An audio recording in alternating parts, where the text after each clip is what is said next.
You're not selling high, that's for sure, with the way that things have gone. But if Seattle believes, especially considering they only have 6 draft picks next year, that they can get something for Riq and not totally compromise the defense, then they might strongly consider just making that trade. You're listening to the Hawk Zone Rundown. All things Seahawks with me, Ryan MacMillan.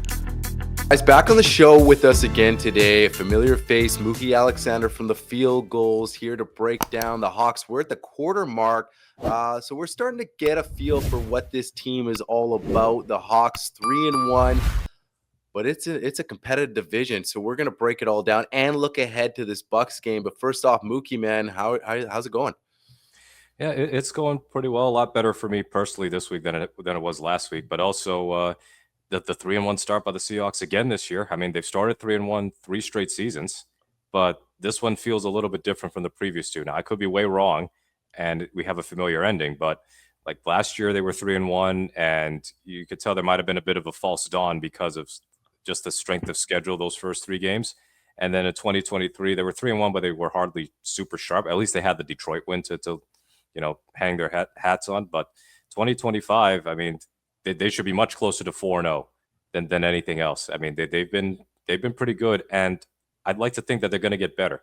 We don't want to see them peak in September, is what I'm saying. So now we're into October, and man, this weekend's going to be happening because you're going to have, for the first time ever, a Seahawks regular season game at that stadium happening on the same day as Mariners playoff baseball. I had to bring that up because of the hat you got on. So yeah, it's a Mariners weekend. Going to be game 2 of the ALDS against either Detroit or Cleveland, and the first pitch is going to be a little bit after 5 local time. The Seahawks game is going to stay at 1 o'clock. So I would love to know, maybe some people in the comments can raise their hands. Is there anybody going to be that brave person, that bold person who's going to spend that money to go to both games? Because that's like a rare experience for Seattle sports. I think it's pretty cool. Yeah, I was just going to say it's going to be bumping down there, and what an experience if you can just stay up through the whole thing. I mean, it depends what your pregame activities are, but what an atmosphere that's going to be down there. Good for the Mariners. Yeah. So, I mean, yeah, if you can do both, do it. Why not? I mean, doesn't happen, like you said, come around too often, but sticking on the Hawks, you mentioned 3-1, right? Because stats can be skewed. If we're just looking at the stats and the standings, hey, 3-1 last year, 3-1 this year. The 3-0 start with Mike, it was like, wow, you felt good because brand new everything, right? New regime. Mike McDonald, 3-0. I mean, what a start. But you saw some holes, right? And especially with that run defense, right? That really we talk about, you felt like, oh, wow, some of the same things are happening that were happening with Pete. Did we make the right decision? All some of these things are still going on. As we know, a brand new defense, implementing new things takes a while to get going. This year coming in feels like a completely different 3-1. And the biggest takeaway for me, I want to get your thoughts, is that defense that really feels like this is minimum a top 5 defense feel, and potentially is just going to get better and better. Talk about the front 7. What were your expectations going in with that 7, and what are you seeing now? Are they exceeding those expectations? Yeah, really the only thing that they haven't done is get a lot of sacks from the edges, because Chenna came back, and I think it's really important that Chenna played as well as he did, because everybody's been on his case over getting injured, like he's getting injured on purpose, like he's taking a mallet and doing the Tanya Harding, Nancy Kerrigan thing to his knee every week. No, that's not the case. It's just bad luck. But Chenna got 2 sacks in that game. Seattle had 6 sacks of Kyler Murray, and they got it from all 3 levels.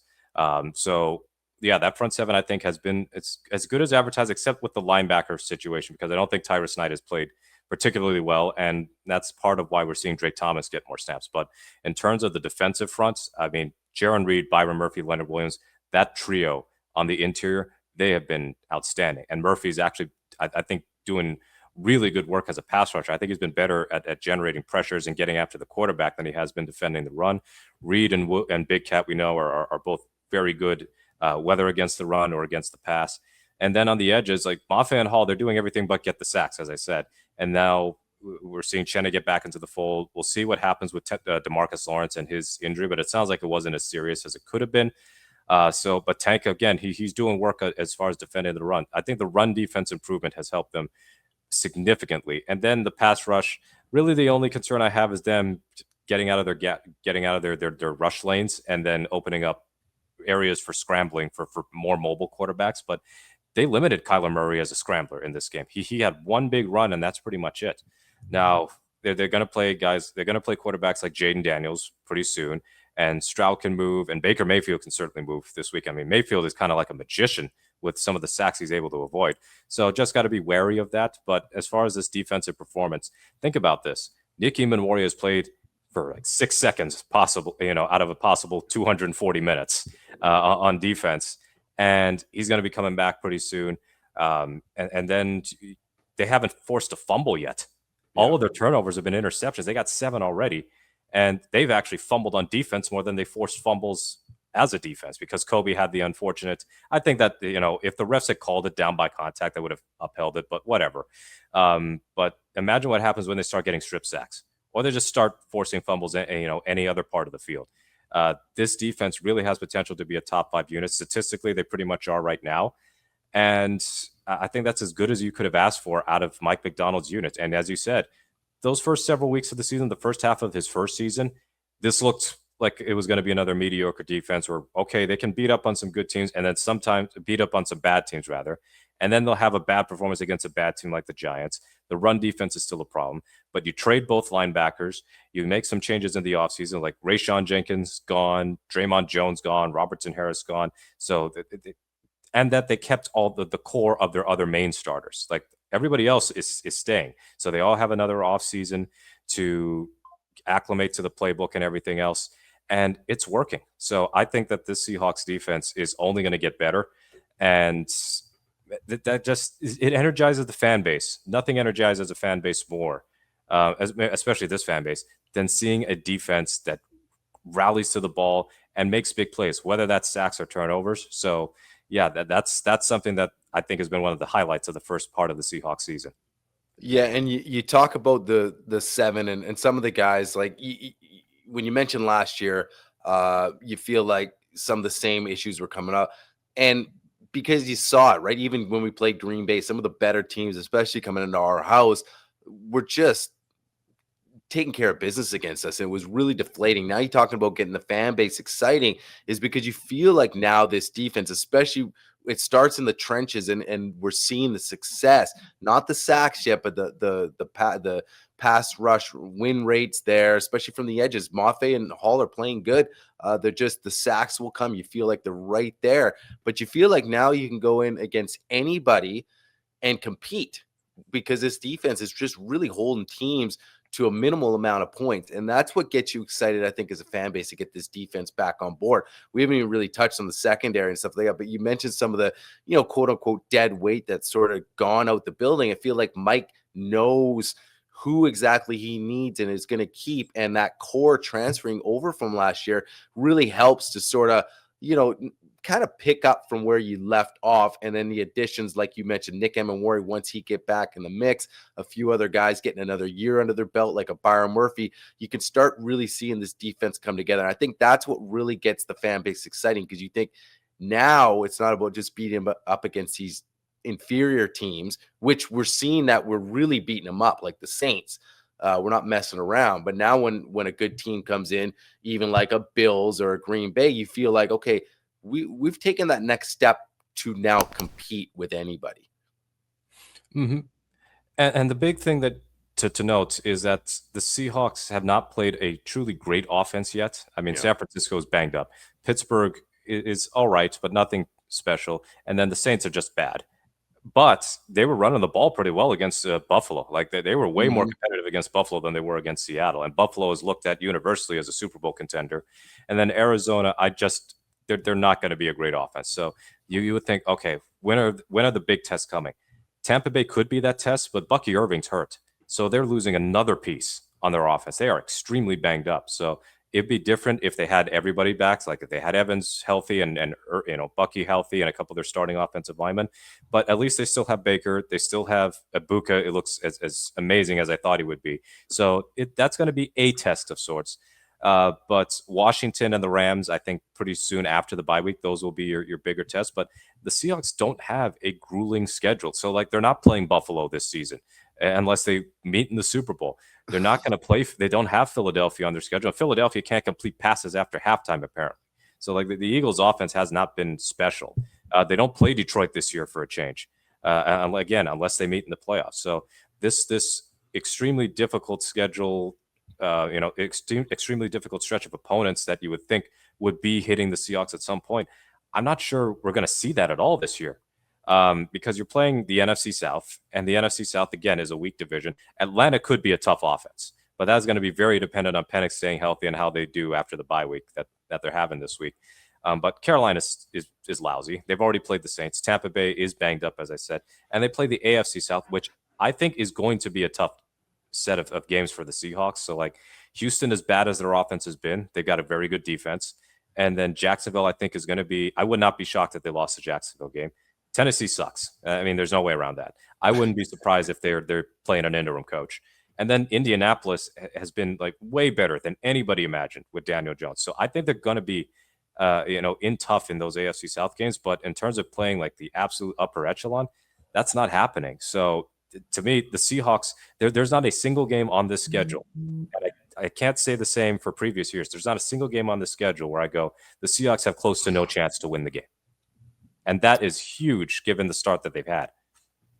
Yeah, absolutely. And like you mentioned, I think when I looked at the schedule when it came out, I was never like, oh man, there's that gauntlet, or there's going to be tough games. It's the NFL, but to get through that 4-game stretch like we've seen in the past couple seasons, it's just not there, right? So I know there's teams as we go through the season. Wow, they're surprising, like you said, in Indy. That's going to be a tougher game than I thought 2 months ago.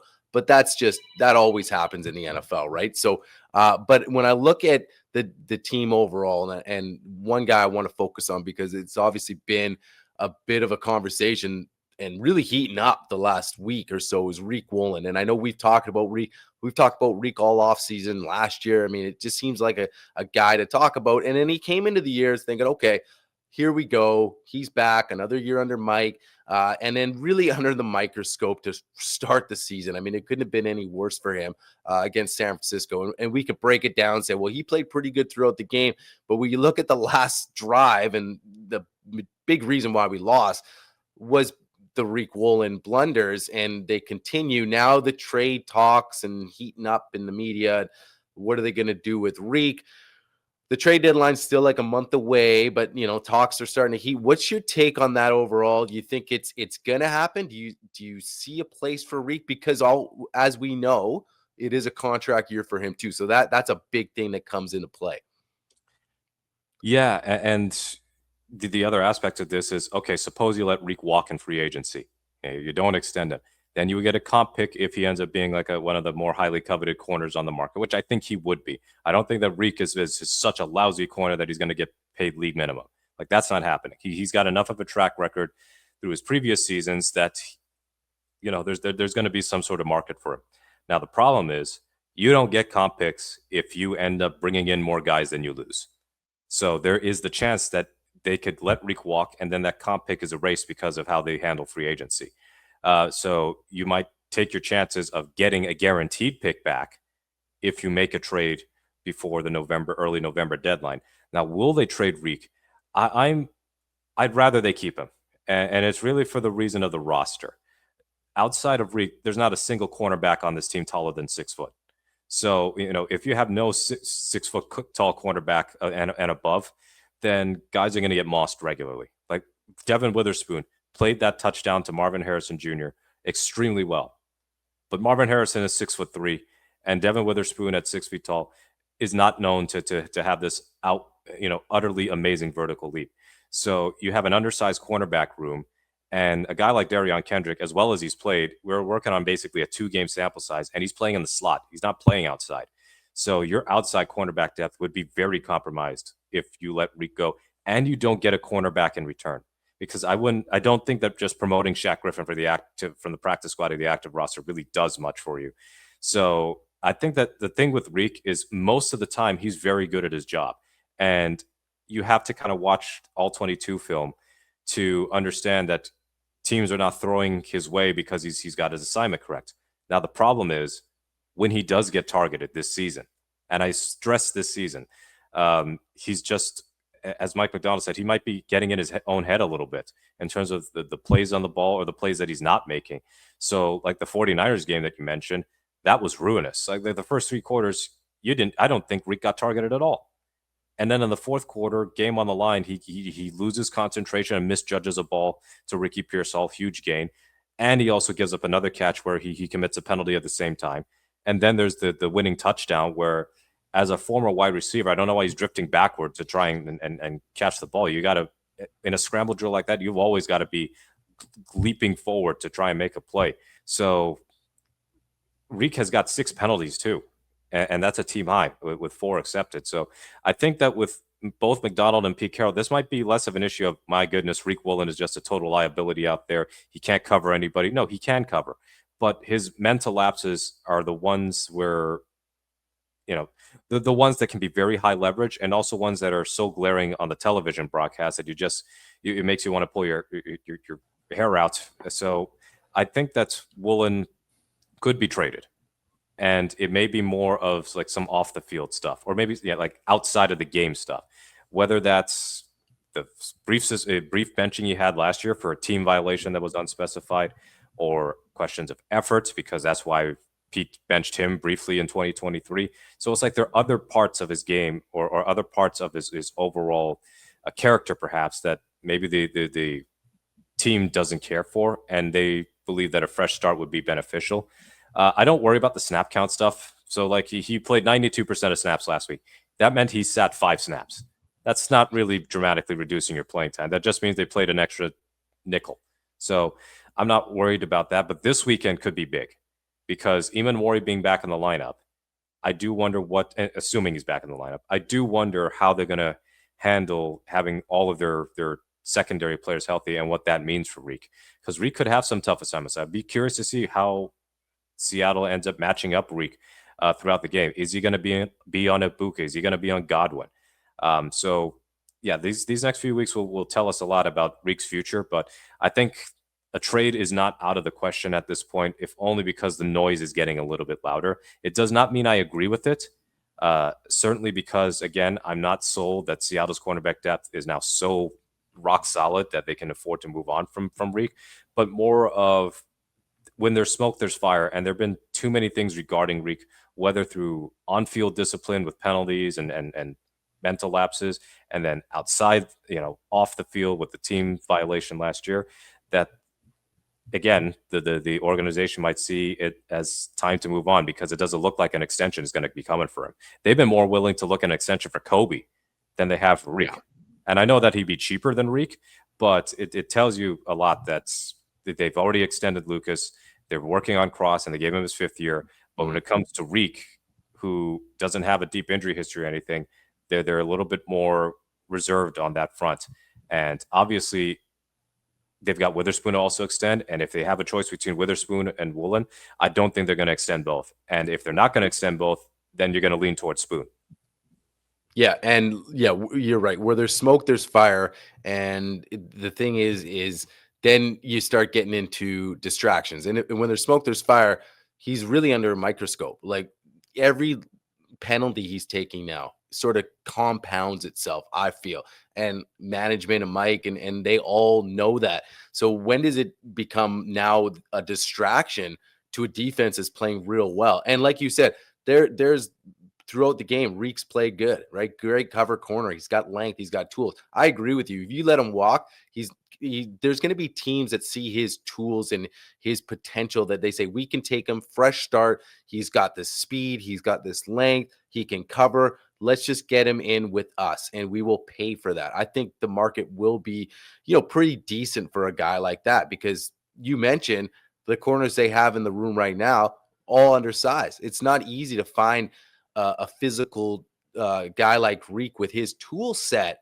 They don't just come around every single day. So, but the other side of it is all the mental lapses he's having. And I agree. I think if he's not in their future, then they might look at it and say, do we do this now rather than later? Because now we can just go fresh start. we figure it out, and then we push towards a playoff push in the latter half of the year, opposed to worrying about this guy that he's not even in our future plans. Yeah, it's great if we got that length and that extra depth, but I think they're going to weigh the options there, and I think, like you said, it can go either way. I wouldn't mind. I wouldn't mind either way. I'm sort of on the fence with it. Like I don't want to pay for the guy. I don't think he's worth what he might be worth in the open market. But again, if he sticks around with the team because of that room, then I wouldn't be upset either. I think he does bring a lot of good things to the team. But again, I would be super surprised if he's in their long-term plans. Like you mentioned too, they got a lot of guys to deal with, right? Kobe, there's just from that draft class, a lot of guys. So you can't pay everybody unless they're all getting on team-friendly deals. So I think that also plays into the equation. So I think, man, it's going to be interesting to see. But the way there's just it's starting to heat up more and more. I mean, a couple of weeks ago, I just didn't think this was even going to be a topic. I thought internally we'd be talking about it, but now it feels like it's getting beyond that, right? And then now you're thinking, okay, this could actually be a realistic thing. What do you think value would be for Riq at this point of the game if we were to move on from him or before the trade deadline? If we're talking draft picks, I would think third round pick, perhaps, because I think that his productivity would merit something in that general area. I cannot remember what Marshawn Lattimore went for last year when the Commanders traded for him from New Orleans. But usually, if there's going to be a trade at the trade deadline, cornerbacks tend to be around. He's certainly not in like that Jalen Ramsey territory where Ramsey went for 2 firsts. So he's not even going for 1 first. But day 2 pick, maybe early day 3, so like 3rd or 4th round pick. Now, if you can get a player back, then hopefully it's at a position that is of some concern for the Seahawks, whether that's a linebacker or another corner. And by linebacker, I mean off-ball linebacker, because I mean, after you get beyond Ernest Jones, Knight and Thomas have had some good moments, but they've also had some not so good moments. And I feel like that is an area where defense, or rather opposing offenses can exploit Seattle. And then would they go after another pass rusher? So, like, I know they got all these guys right now, but would they deal Riq to get a quote game-changing pass rusher as part of a bigger package? We tend not to see those types of trades in midseason, but I think it would probably be, again, trying to shift things on the defensive side of the ball, because I don't believe that you're going to see a starting caliber guard available on the market for a team like Seattle to just go on and get. So, yeah, I think that Woolen's value is there. It's just not super high, but it's also not incredibly low. So it'd be somewhere in that middling range, that middle range as far as Riq. And he's got all the starting experience. He's got he's got interceptions. Certainly not a lot recently. He's got a lot of passes defense. So you're not selling high, that's for sure, with the way that things have gone. But if Seattle believes, especially considering they only have 6 draft picks next year, that they can get something for Riq and not totally compromise the defense, then they might strongly consider just making that trade. Again, doesn't mean I agree with it, because I would rather that they keep Woolen, and if they let him walk, fine. But we'll see what happens over the next couple of weeks and whether this just becomes untenable. Certainly, if Riq balls out over the next few weeks, then maybe we can just put that aside. That's really, to me, the best case scenario is that Riq stops the penalties, maybe starts getting some more highlight plays, and then suddenly we can just stop talking about trading Riq, and we can continue having this secondary, because I think what we hope for is that the secondary of Riq, Spoon, Job, Eamon, Kobe, and Love would be not Legion of Boom 2.0, but certainly among the best in the league.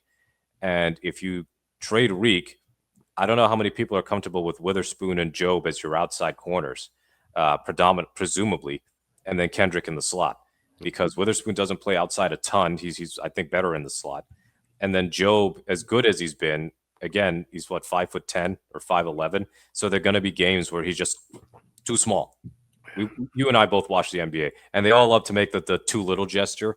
So that's what you're potentially facing again with the Seahawks, where you trade Riq, you trade away the physical tools, and really the only physical tools any of the corners have. The one wild card would be whether they want to even play Eamon on the outside too. And I haven't seen anything from the training camp reports and even for the practices I've watched to indicate that they're going to do that this year. So that's a lot to think about. And it's kind of crazy that we're even talking about this while they're playing so well on defense, isn't it? Yeah, I mean it is, but I think when you look at it too on the flip side, I guess you think how great can this defense be? Like you said, with Reek sort of there, and how does that room look without him? You know, it is a gamble. But maybe the confidence is there with that front seven, the way they're just taking control, that they might feel, look, we can be okay without him and not even have to worry about that contract extension at the end of the year as well. So I think it depends. Like you said, if he balls completely out, maybe we leave the conversation to the end of the year, and then, like you said, see if he walks or not.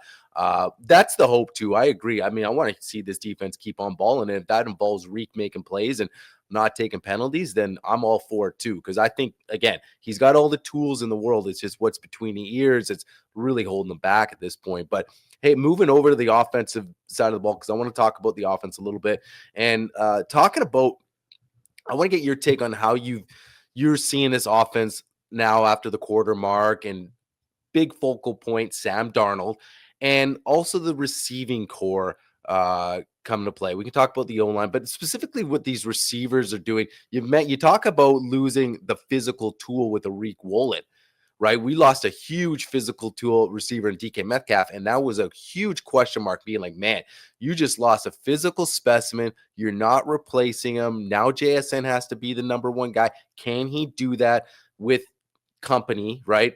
By committee, if you want to call it. Cooper Kupp, now this rookie comes on the scene. JSN's emerging. Like, people are saying, hey, this guy could be a top 5 receiver all of a sudden. What is your take on the receiving room now after the quarter, and Sam Darnold in this Kubiak new look O? So I'll start with the receiving core. JSN does look like he is a number one receiver. So Mm-hmm. much in the way that we see Amon-Ra St. Brown with the Detroit Lions, where no, they're not. They don't have 4.2 or 4.3 speed, but they are excellent at getting open. They are superb route runners, and they're good at yards after the catch. And also, they don't drop passes repeatedly. So those two are kind of like your standards as far as a quote possession receiver turning into an elite receiver. You can be a possession receiver and an elite receiver. There are certain possession receivers who are just there as like complementary players. JSN and Amon-Ra are high-end possession receivers who can be threats at all 3 levels, but they're a safe pair of hands. And in addition to just being outstanding at getting open, really against any coverage. And the thing is that JSN is also getting open in one-on-one. So we know that he's really good at finding those soft spots and zones, especially in the middle of the field. But he took it to Max Melton at the end of that Arizona game, and Max Melton was having his way through the first half. And then suddenly, when Sam and JSN were linking up, Melton couldn't cope. So Smith and Jigba's development has been amazing, and his depth of target is now it's growing significantly. Like his rookie year, 6 yards. He might as well just be living in Jarvis Landry territory there. And then he got to like 8 or 9 yards with Brian Grubb, and Grubb got 100 catches out of it. So he actually, I think, did a good job with JSN.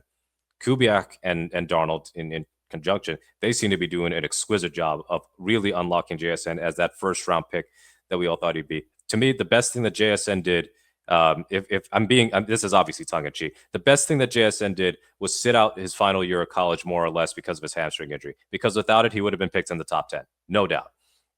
So JSN's been great. I think Kupp's been okay. I don't think he's been anything spectacular outside of the Steelers game. We know what his role is at this point. He's there for quick screens. He's there for third down conversions, and he's there for blocking, whether run blocking or just blocking downfield on pass or run plays. So I think that Cooper Kupp is still hitting he's in the twilight of his career. The gaudy statistics are not going to be coming back, but he has value still as this veteran receiver who, again, knows how to run routes, generally knows how to get open. So, I don't see Kupp being longer than a 1 or 2 seasons with this team because he did sign a 3-year deal.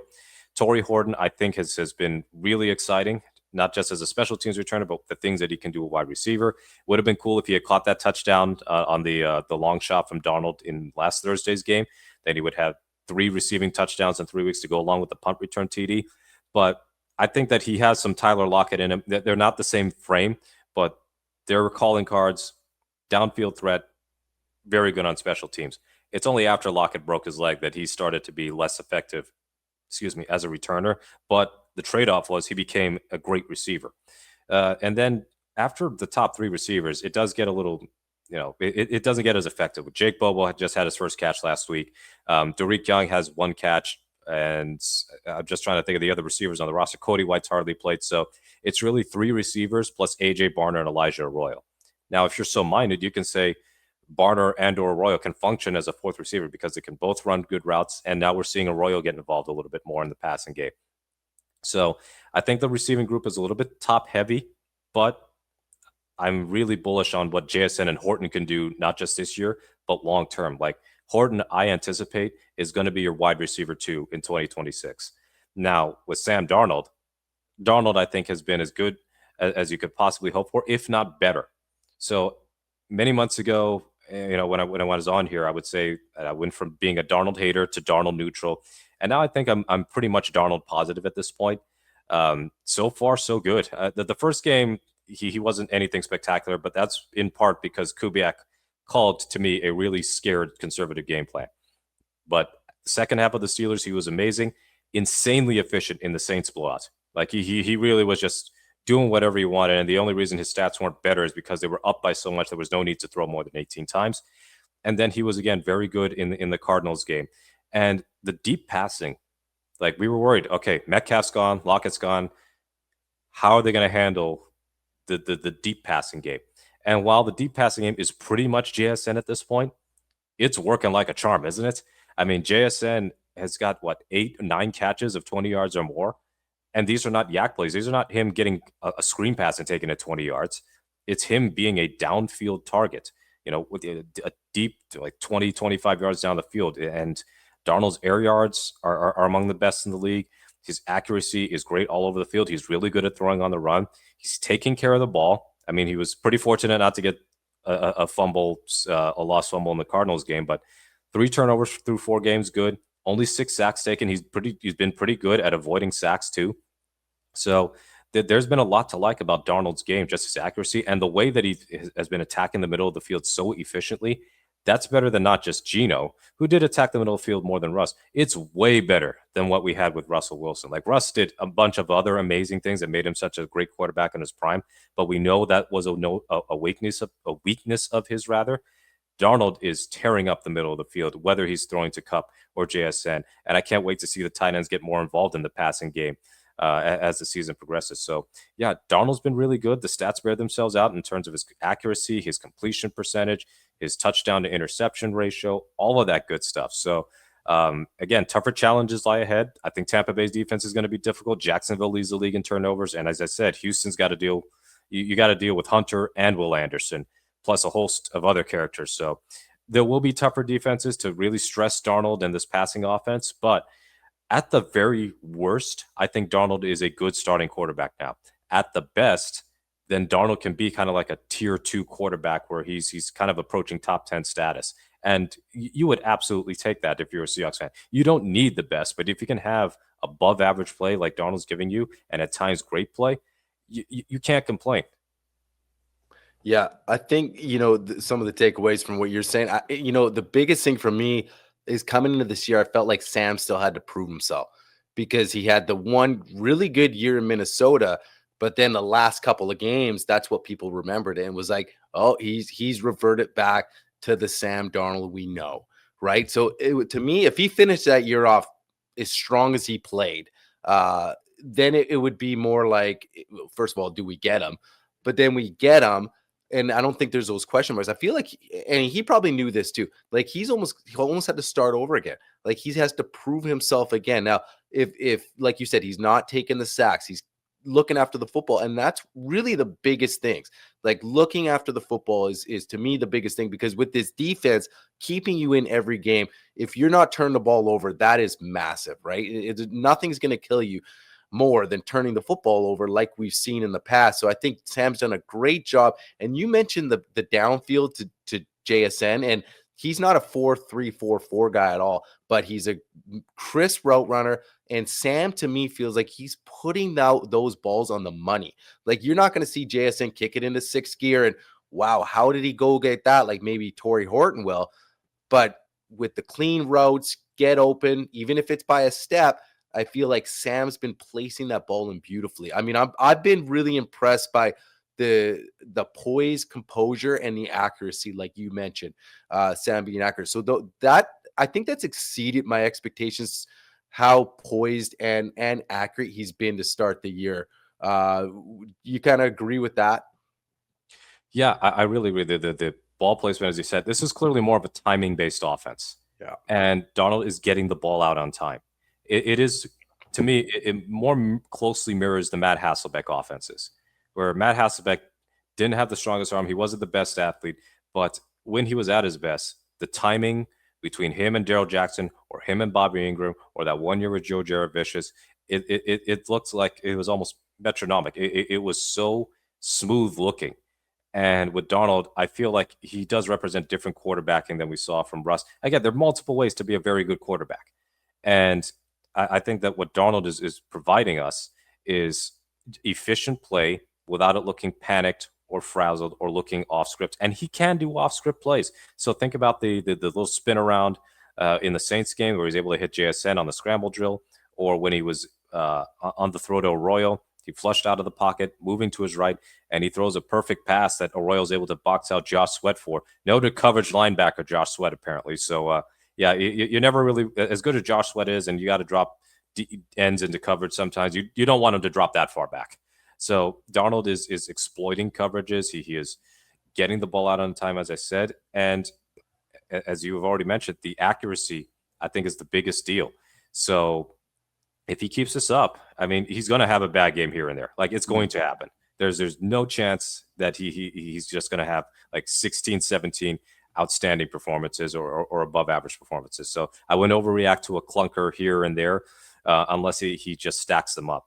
But he does look less frazzled than he has in previous stops. And I think being with Kubiak in San Francisco might have helped. And the fact that there are enough similar concepts run in Seattle that were run in Minnesota has kind of made it less of a arduous and tedious transition process. So he can feel more comfortable in this offense. And the scheme that Kubiak is providing, at least from a passing game standpoint, is playing to his strengths. In other words, it's not sacrificing what he wants to do. Like he loves being aggressive and pushing the ball down the field, and he's getting that. But it's also giving him easier looks, which he is taking, and he's taking what the defense is giving him. So like if the play's not there, he can check it down. And all of that, I think you have to appreciate Darnold's development. And I think I said it several months back, at least on Hawk Zone, that my hope for Darnold is like he's a combination of Geno and Baker. So like Geno, we know the story, the Jets tax. Can we rescue you from a bad situation and find something for you? And then with Baker, like Baker is younger than Geno. So that was my other comparison, is that Baker, he actually had some good years in Cleveland. He had Rookie of the Year in 2018, and he led Cleveland to a playoff win in 2020. It kind of just gets lost to history. So he had to reprove himself. So with Darnold, he is having to prove himself. And I think that he's not going to have the stats that he did in Minnesota in terms of the touchdown passes and the high passing yards and everything, because he's just not going to have the same number of attempts. But I think he can play as efficiently as he did in Minnesota. And maybe when the season ends, we're looking at this season as even more impressive than what he did in Minnesota. The stats might not show it, but the efficiency metrics and everything could be as good, if not better.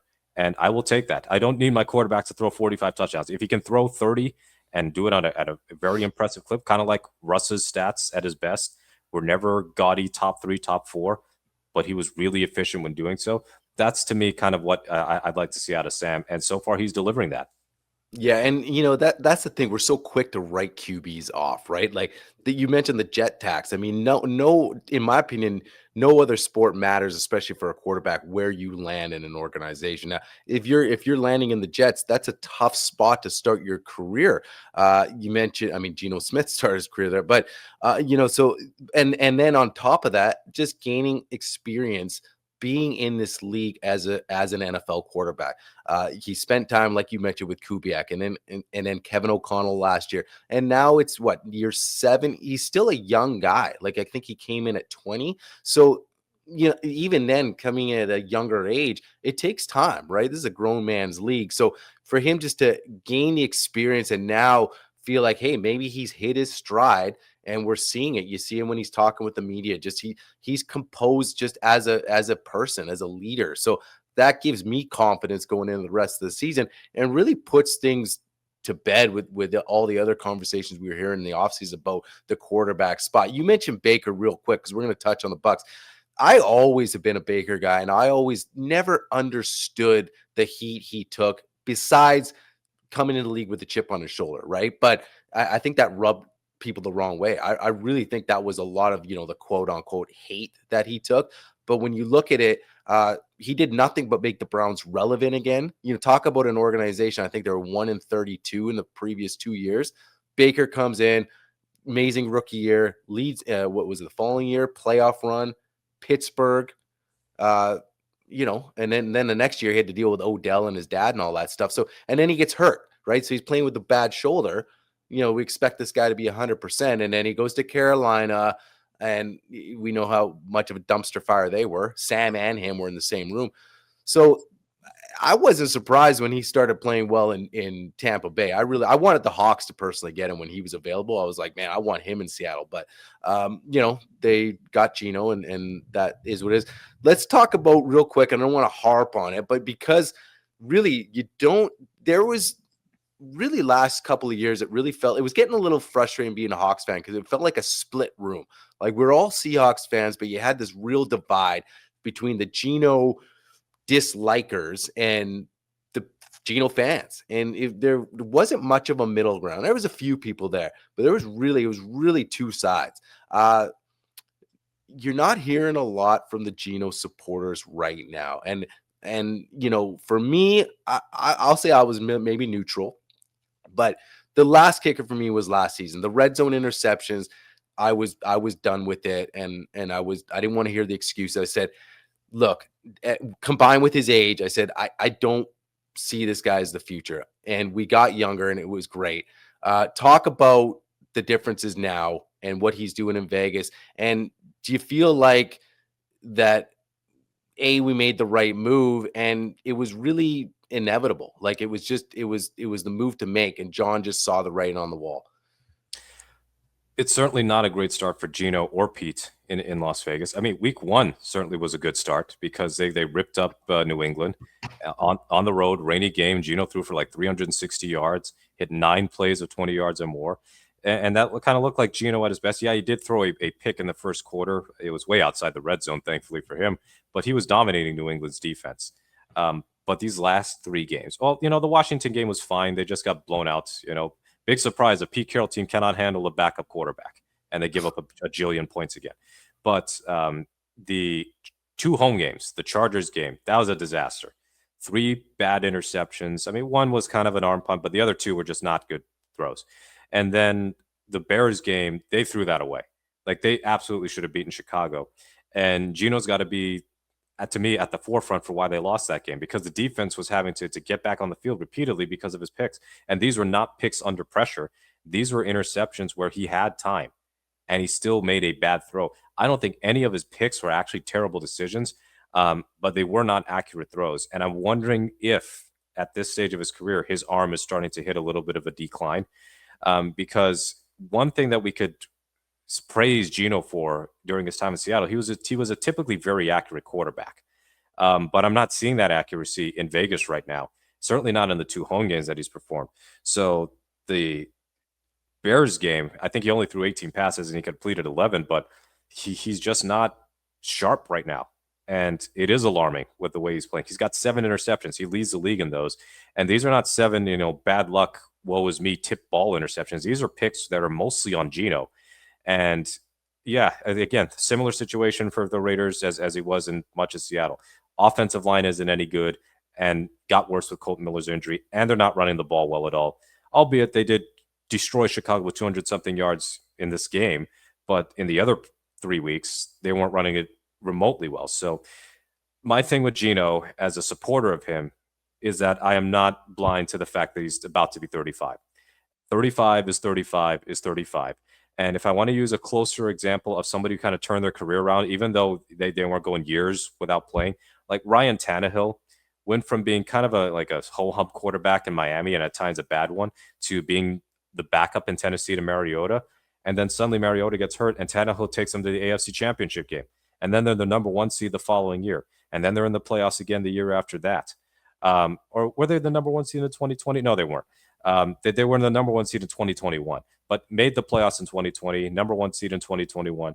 And then they collapse in 2022 and he gets hurt. And then he's just straight bad in 2023. And you know what age Ryan Tannehill was in 2023? 35. I think we have to acknowledge that just because guys like Rodgers, Brady, and Peyton can play into their 40s or close to it. Peyton didn't play until he was 40, but I have no doubt if he didn't have the neck thing, he would have played into his 40s. Just because guys like Rodgers and Brady can play that deep into the career at that age doesn't mean that your non-Hall of Fame level quarterbacks can't. So like Joe Flacco might be still in the league, but he just got benched and he's not been good for years. I don't count him because he's just been oscillating between starter on bad team and just a backup quarterback. Gino might not have the reps of your typical 35-year-old quarterback, but there's no getting around the fact that he's 35. And you are going to athletically decline at a certain point. It's just biology. So I think that John Schneider might have been able to sell at the right time, just like he did with Russ. And how old was Russ when his decline pretty much started to hit when he went to Denver? About 34, 35 years old. And he's different because unlike Gino and some of these other quarterbacks, he was taking a ton of punishment in terms of the sacks and also the fact that he was running at a pretty high clip. So yeah, this is not the same situation as the Rush trade because there's no haul to come back. That you had one draft pick out of that, so we're not pulling against the Raiders every week in order to get a higher draft pick or anything. But it's going to take a lot for Gino to turn his season around. Now, is he going to get benched? I don't think so because Kenny Pickett, we've watched him, and he doesn't. I know we said earlier we give up on quarterbacks too soon. I am very comfortable giving up on Kenny Pickett as being anything other than a career backup. But Aiden O'Connell is unremarkable too. He's at least a competent guy. But with the Geno Smith thing versus Sam Darnold, I think that Geno at his best can be as good as Darnold. But I'm not sure that the Raiders are getting Geno at his best. And that we might have been seeing Geno at his peak in like that 2022 and parts of 2023 season. And yeah, the red zone interceptions, I think, frustrated everybody last year. But I think there was a whole lot else going on that made it worse for Geno and the surrounding talent. But you would think, okay, new system, offensive coordinator and Chip Kelly, who's got NFL experience. They've got some talent on offense with Genti and with Jacoby Myers and Trey Tucker, and certainly Brock Bowers, of course. But it's not hitting through these first four games, and Pete's going to have to make a tough decision, I think, as far as Geno and how they want to run. How they want to run the offense regularly over these next few games because they're 1-3. And they're in the AFC West. They've only played one division game. They haven't played Denver yet, and that defense. They haven't played Kansas City yet, and Spagnuolo. So that's 4 games right there, and they got to play the Chargers again soon. They haven't played Jacksonville yet, and how good that Jacksonville defense is. So they have got a brutal schedule. So the fact that they squandered the Washington game and got blown out, and then squandered a winnable game against Chicago does not bode well for Geno or Pete. But in terms of whether the Seahawks made the right move, yeah, I think I think that they could have made it work with Geno here, but if he is what I think he is right now and a quarterback in the midst of physical decline, then I have no choice but to say, based on the way Darnold's starting, that they made the right move in swapping out Geno for Darnold. And I think that's as the season progresses, it's going to be really, really hard to see how Darnold ends up being anywhere close, or rather, really, really close, really, really hard, rather, to see how Geno elevates to a level that Darnold is playing right now. 2 different situations, of course, in terms of the roster construction and everything else.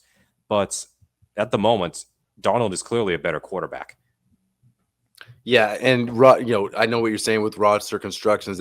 I mean, I think that's everywhere you go, team to team to team. They're all different. But my biggest takeaway too is the age difference. Right, we got to reset the room, which was my biggest thing, and also, I don't think you saw Sam's ceiling yet. Like, maybe you have, but because he's kind of in his prime, and he really hit his stride last year. Like, okay, now we sort of, what Geno is. You know what he is.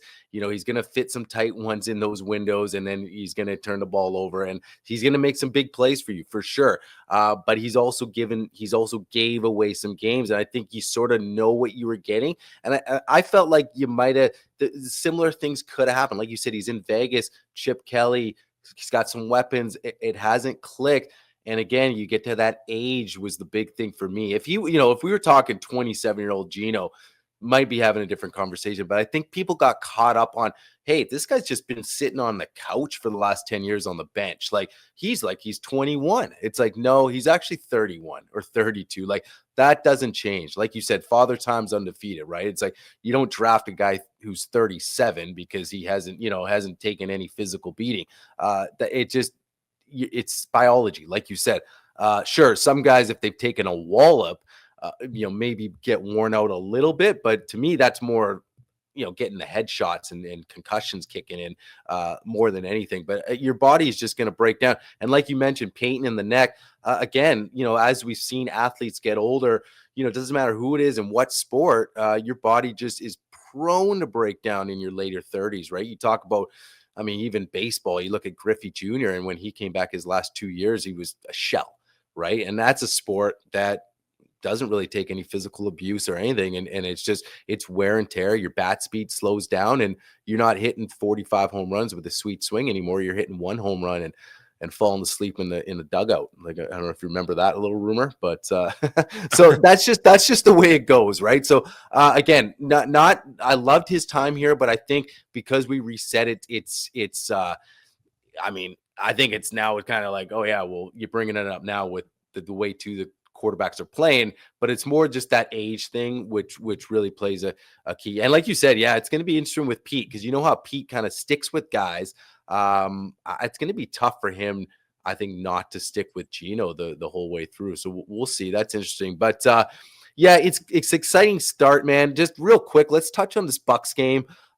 We've sort of mentioned it a bit, but just not getting too deep into it. But like you said, this is going to be kind of one of the tougher tests, but exciting because you got Baker Mayfield coming in here, and they're going to be without Mike Evans, and a couple of guys are banged up a bit. But what's kind of, I don't know, give me two keys for Seattle to come out of here with a victory. Find a way to contain Vita Vea, and that's going to be close to impossible. I'm still concerned about this interior offensive line and them getting overpowered, because one thing we haven't touched on, looking at the Seahawks through 4 games, is their running game is not consistent yet. Yeah. So they've had some spells, even in the Cardinals game, where they're getting some good runs from Walker or Charbonnet, and that they were really good with Kenneth Walker. Certainly had a big game against Pittsburgh, but they lead the league in runs for no gain or loss with 33. So this is not really, they don't have enough boom for this to be a boom or bust. It's been mostly a bust running game. So Tampa Bay is not the type of defense that is known to be a leaky run defense, because again, Vita Vea is at the heart of it. And then you work your way from there. They're normally really good at stopping the run, and they have been thus far this season through the first 4 games. So they're going to have to find a way to run the ball to some degree, I think, to keep Tampa Bay guessing a bit and just keeping them off balance. And then the other bit, another key, I think, is just taking advantage of Tampa Bay's injuries. So yeah, the injuries suck, and they got guys back. So Tristan Wirfs is back, Chris Godwin is back, but Bucky Irving now has this foot sprain, and he's week to week, and he didn't practice on Wednesday. If he doesn't have his walking boot off by Friday, he's not going to play.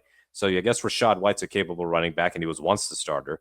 But Bucky Irving is giving you not just running ability, but receiving back ability. So I love Bucky at Oregon. I didn't think he would be this good in the NFL. So that could be a big loss for Tampa Bay. But the Bucks also have 2 starting offensive linemen in Godeke and Bredesen, I think. No, it's a Mouch, rather. So they got 2 starting offensive linemen on injured reserve right now. So if you've got a banged-up offensive line, possibly no starting running back, to me, the defense should be feasting, and that Mayfield should be under constant duress. And Mayfield does an excellent job of evading pressure, but there's only so much you can do. And that Bucs offense outside of 2 plays, really was not clicking for most of the game against Philadelphia. They had the big touchdown to Ibuka and a big touchdown to Bucky Irving. But other than that, it was on the struggle bus. And what does Philadelphia have? The best defensive front in the league, basically. So does Seattle have that? No. But do they have one of the better defensive fronts? Absolutely. And when the game was on the line, Baker has had no turnovers on the season up until that point. But he throws a bad red zone interception. He did not need to press. They were down 8. So they could have lived to fight another down. And sometimes, as we've seen, Baker's kind of a gunslinger. Not even kind of. He is a gunslinger because Baker threw 17 picks last year. He just threw a lot of touchdowns, so nobody cared about the interceptions. Sam can be a bit of a gunslinger, but I think they're kind of coaching that a little bit out of him. So you kind of live with the decisions of quarterbacks who believe in their arm, believe in their ability to make plays and make throws into tight windows. It does come at a cost. So I think that they can fluster Tampa Bay's offense and keep it a low-scoring game. In other words, if you can hold the Bucs offense down, this can be one of those grindouts, like 17-13 type games where Seattle can come out on top. That's kind of what I expect out of this game, for it to not be a shootout. Because with all the offensive talent on both sides of the ball, both defenses, I think, are good enough to hurt the other team's offense. So don't let the points per game allowed from Tampa Bay fool you, because I think it's like 20th or something like that. But they've had a blocked field goal for a touchdown, a blocked punt for a touchdown, and they had another blocked punt, which led to a touchdown. So their special team has been killing them. And in fact, it's so bad they're already working out punters. So I think that the Bucs defense is better than their stats have showed. And then the Seahawks defense is as good as the stats have showed. So again, find a way to contain Villa and like be good on the offensive line, because this could be one of those days where they're going to be seeing a little bit more pressure, and then they're going to be guys swarming Walker and Charbonnet in the backfield. And then on the flip side, just fluster Mayfield. I have no doubt that the secondary can hold up against most of Tampa Bay's guys outside of Ibuka and maybe Godwin. But it's winning up front that is going to be key, especially when you have your guys at pretty much full strength and they're missing 2 offensive linemen. Now, the guy that they got back and worse is probably your best offensive lineman in the league, because he's so good. He's an all-pro at both tackle spots, but he's one guy. He can't play guard too. So I'm curious to see how this goes. I guess this is a very long-winded way of me saying win in the trenches. And if they keep winning in the trenches, then you like their chances. I think it's going to be a really good game, and it really helps that the aesthetic of this game is going to be so cool with the double throwbacks. Yeah, no, it is going to be an exciting game. They're all exciting, but I think because you're getting this real good test, and the way Baker's been playing, it's a tough one for me, man, because Baker, and honestly, he's I want to say my second favorite quarterback. So him coming in to our house, he's tough to root against, but I'm rooting against him because he's playing the Hawks every other week. Yeah, I'm rooting for Baker, but because I love, it's like, I know we talked about, I'm not going to get into it, but we talked real briefly about Jackson Dart and his debut coming to the league. It's something about these guys that come in and they have the ultra confidence in themselves, and they have a chip on their shoulder, and they're just that gamer. And I feel like Dart's got a little bit of that Baker in him. And that's why I was excited about Dart, and I wanted the Hawks to get Dart, just because of just that something extra he brings. And I love that in quarterbacks. What Sam brings, you don't see that, but he definitely has that ultra confidence in him, and you see the poise and composure as well. And so you kind of get a bit of both there, but some guys wear it on their sleeve a little more, and I just like that. So I root for Baker. I think he's a hell of a player, and I think it's going to be a hell of a test. But real quick, give me a score. Aside 17-13 top, I'm going to give both teams a field goal. So I think I'm going to make it like 20-16. Seattle. I think this is going to be one that comes down to the wire. And as of all of Tampa Bay's games, remember, they're 3-1, but they've had to win on a walk-off or a late touchdown to Ibuka in the first game against Atlanta and survive a tying field goal by Younghoe Koo, who ended up missing the kick that would have put it in overtime. A close to walk-off touchdown by Rachaad White with 5 seconds left against Houston. They were down in that game. And then a walk-off field goal against the Jets where they were up 13, blew the lead. And then Baker had to be a hero again. And then they're down big against Philadelphia. They come back, but Baker throws that pick, and they're never really able to get back into it. So they have been playing on the edge they've been playing like the Seahawks have over the last several years that we've come to know and be nervous over, where every game seems like it's down to the wire. But Mm. I think that this close game is going to go in Seattle's favor. And it's going to be one where I think maybe both teams turn it over. We might see a special teams miscue here or there. But I think that Sam is going to make a couple more plays than Baker. And we might see a huge like dagger type play from the defense, maybe from the secondary, maybe even from Riq that helps secure the victory. But Nice. I'm amped for this game. The great Kevin Harlan's going to be on the call. If anybody Nice. loves Kevin from his NFL commentary on CBS, but also his NBA days. So yeah, I'm believing that Seattle's going to win this game and get to 4-1. And I'd rather they win this game than even the Jacksonville game if you had to pick one or the other because of the tiebreaker situation. So like get a head-to-head on Tampa Bay, get another NFC team on your record. So let's bring it on. I'm just eager to see what happens on Sunday because it's a game that's going to be slept on by the national media. But I think these are two good teams, and I expect both of them to be in the playoffs. And who knows, they might even see each other in the postseason. Yeah, no, I agree. It's gonna be a great game. It's gonna be exciting as hell. I got him 24-20 Hawks.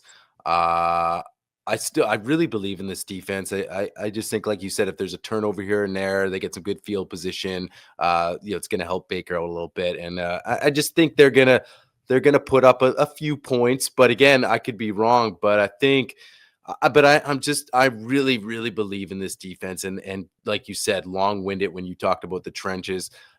It's just so refreshing to see that we have like this competent D line now. We're not plugging in these holes. We're not okay. The trade deadline, we're gonna bring in like a Carlos Dunlap. Like this is just it's exciting to feel like this is starting to become this identity, and they're just gonna build together.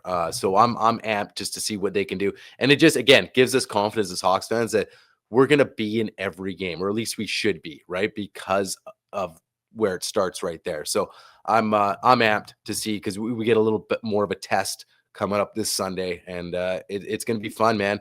So yeah, we both got the Hawks winning. That's good news. And if we can go to 4-1, because we didn't get into it this show, but maybe we'll talk later on in the year about this division, because these teams, man, this is a competitive division, and there's pesky teams. The Rams aren't going away. The Niners somehow are still 3-1, and they're not going anywhere. So with all their injuries, so yeah, man, it just comes down to me coaching. I mean, there's a lot of good coaches in this division, so no surprise there. But Mookie, what do you got coming up, man? What's going on field goals?